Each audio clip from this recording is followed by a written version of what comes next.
नारायणं सहस्राक्षं पद्मनाभं पुरातनं प्रणतोऽस्मि हृषीकेशं किं मे मृत्युः करिष्यति।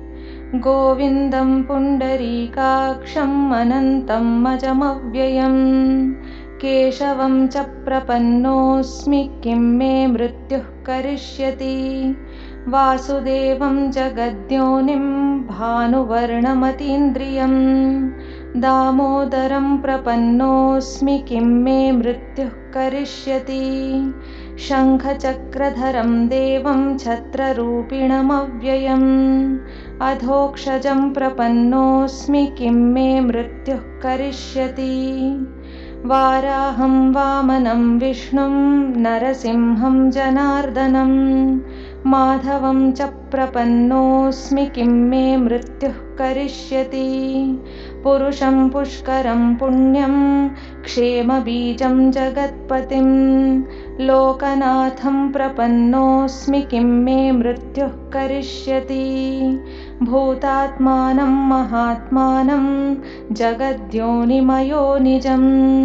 विश्वरूपं प्रपन्नोऽस्मि किं मे मृत्युः करिष्यति।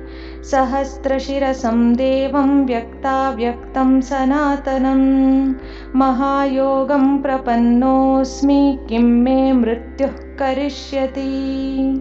मृत्युञ्जयमिदं पुण्यं मृत्युप्रशमनं शुभं मार्कण्डेयहितार्थाय स्वयं विष्णुरुवाचः। य इदं पठते भक्त्या त्रिकालं नियतः शुचिः नाकाले तस्य मृत्युः स्यात् नरस्याच्युतचेतसः।